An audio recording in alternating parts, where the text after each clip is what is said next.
We have never had a major crypto cycle without Ethereum reaching all-time highs, and I think that is going to persist in this cycle. It's a matter of if, not when.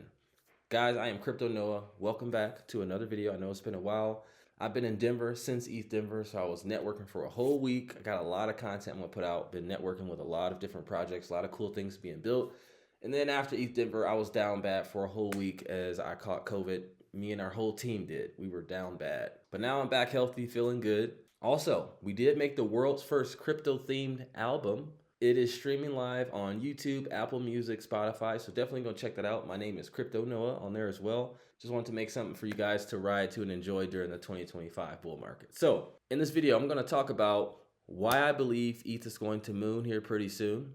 I'm going to give you guys the fundamentals as to why I believe it is. I'm going to talk about why I think it hasn't mooned yet. And then at the end of the video, if you stick around, I'm going to show you guys how I'm taking advantage of ETH not mooning yet, using leverage safely. So before we get started, I do have to say none of this is financial advice. This is for your education purposes only. Always do your own research, but use this channel as a starting point. So guys, if this is your first time on the channel, Ethereum is basically the largest layer 1 blockchain for smart contracts to be built on top of. So you have all these applications, the uniswaps, the curves, NFTs, all these different things built on Ethereum. Bitcoin is digital gold, and that is supposed to store your value long term. Ethereum is digital oil, meaning it's a utility asset. And this is part of the reason why I think Ethereum will eventually flip Bitcoin, because utility always trumps store of value. And this is why oil is worth more than all precious metals combined. All right, so if you look at the chart here, you can see that from the highs, the most recent highs, ETH is down over 50%, right? And a lot of people thought that ETH would have, myself included, would have mooned by now. Like we were talking about how it was on this trend that has been on since 2022. We broke this trend. Not just a little break like here, but big break, right? So why is ETH struggling? Well, first, let's start off with supply and demand, right? So if you go to ultrasound.money, it gives you a lot of different ETH data points. Most important one is the current supply. You can see that it's 120.6 million in ETH. Right, and a lot of people, once the merge happens, once made ETH go from proof of work to proof of stake, it was supposed to take a lot of supply of ETH off the market. And supply and demand says if it's an increase in demand and the supply that can't meet that demand, price would go to all-time highs. It made sense. However, what's happened is after the merge at its lowest, we saw the ETH supply go to 453,000, but now we actually have a higher supply than before the merge. Right, and then you had the ETFs. ETFs came out, but institutions haven't been buying them ETH like we thought they were as well. On top of that, ETH has been going through what a lot of people in the space call an identity crisis. Like it's trying to figure out what it's going to be. Like we had the layer 1 boom when you had to go on the layer 1 to use these applications, but now you have all these ETH layer 2s, and people are like, well, do I still need to buy ETH? So you got Arbitrum, Base. Base is built on the Optimism superchain. Optimism is built on Ethereum. It's an ETH layer 2. Now you got OP mainnet, and these have what? 11 billion, 10 billion, 3 billion. ZK Sync, ETH layer 2. Starknet, ETH layer 2. Linea, Blast, ZK Scroll. Most of these, Ink Chain, built on the OP superchain.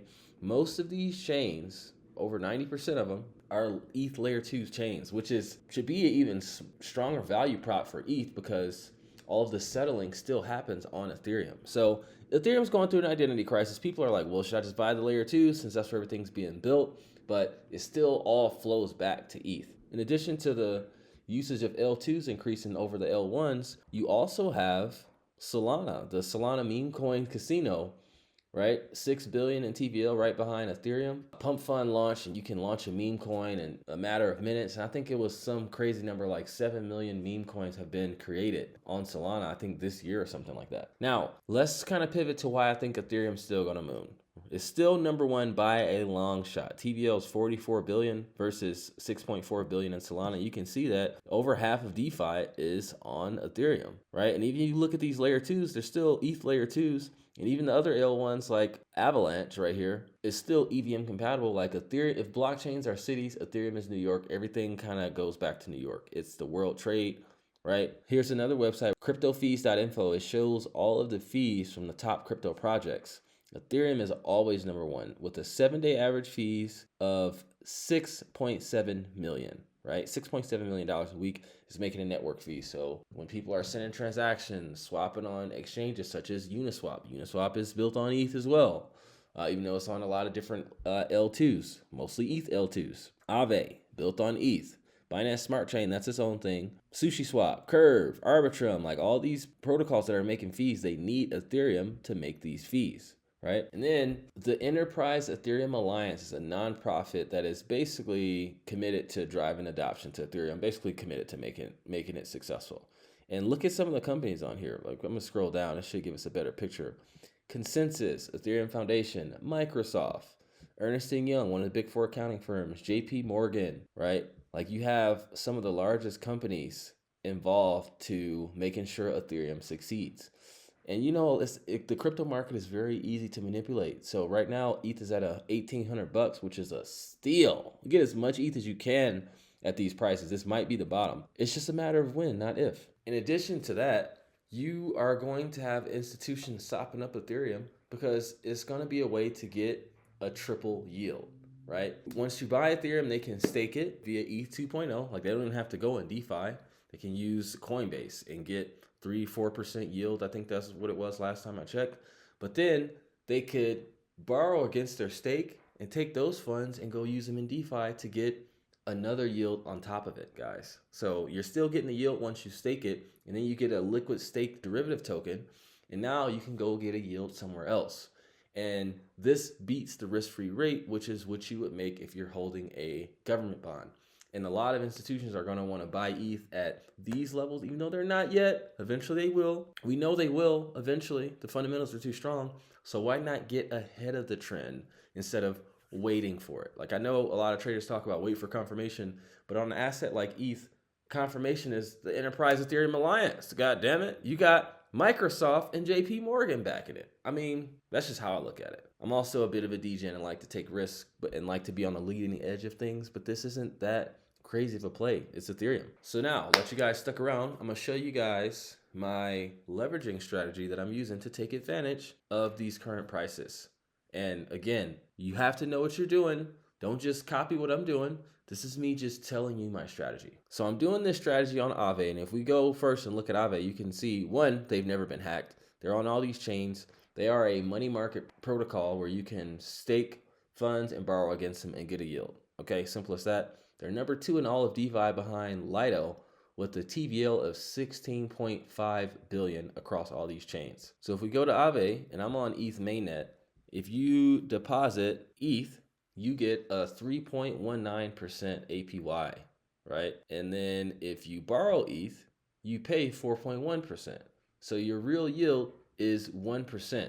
Now what I'm doing is I'm supplying my Ethereum. I'm actually go to my dashboard that I have on this wallet, right?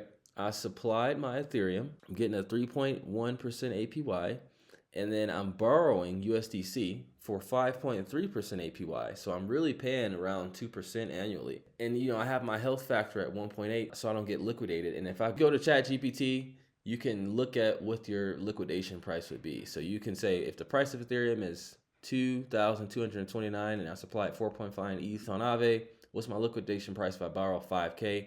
And it gives you all this stuff, and it gives you the equation, and it would say your liquidation price is this. So I'll leave it to you guys to figure out your own liquidation price so you can do a strategy that makes sense for your portfolio and your lifestyle. But I have it so that I won't get liquidated unless ETH goes below $1,300. I have it so that I'll get liquidated if ETH goes below like $1,400. You can always add to it, which I am. And what I'm doing is I will deposit Ethereum and borrow USDC, and I'll take that USDC and use it to buy Ethereum, just hodl Ethereum, right? And then I'll use the other half to get into ETH USDC pools so I can take that yield and pay it off. So if we go over to our Yield Hunter tool and we type in ETH USDC, and I only want to be on Uniswap, you can see some of the yields. So if I'm paying 2% and I'm getting an APR of 107%, let's cut that in half because I'm yield firming with half of it. So let's say it's half. Let's say it's 53%. That's still much more than what I'm paying. So it makes sense. Like, I'm making much more in APR to pay off my loan versus what I'm being charged. Okay. It's almost like you go to the bank to get a loan and they're charging you a 10% interest rate, and you can buy a bond that's paying you a 20% interest rate. So you're essentially only, your real yield is you're getting a 20% yield because you're paying 10 and you're getting 30. Okay, so this is a very low risk strategy if you do it the correct way. I have my range just so getting back to this trend line. So from 1777 to 2437, that's almost 40% for price to go, up and down inside of that range. And the more I go up, the more I'm buying more USDC, taking profits. And again, remember, I'm getting paid in ETH and USDC. And if you guys really want to get crazy with it, you can take your ETH, deposit it, borrow USDC, use that USDC, sell it to ETH, redeposit it, borrow more USDC, and loop it, right? And turn up your yield on all of those, but it also turns up your risk too. So make sure you monitor your health factor and you know what price you're going to get liquidated at for ETH to reach. Okay. So guys, before I wrap up, I do have to say, if you want to learn how to manage your portfolio like a professional and take advantage of the best yields and opportunities that DeFi has to offer, we have a 14-hour course, a growing, thriving community where we're doing multiple calls per week. We have custom tools such as the Yield Hunter tool that you see here. And you have me networking, meeting the best people in crypto so I can get alpha before anyone else.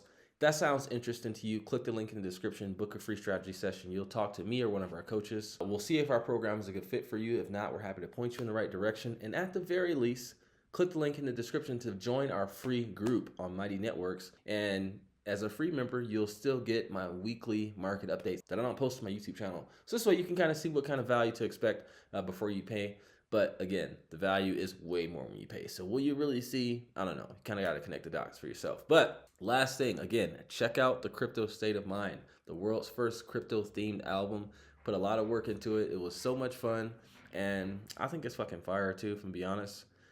Other than that, I'd like to conclude this video. If you got value, I ask that you drop a comment, drop a like, subscribe, share with a friend. Other than that, I thank you so much for watching. I love every single one of you who tuned in, and I'll see you on the next video. Take care and trade safe.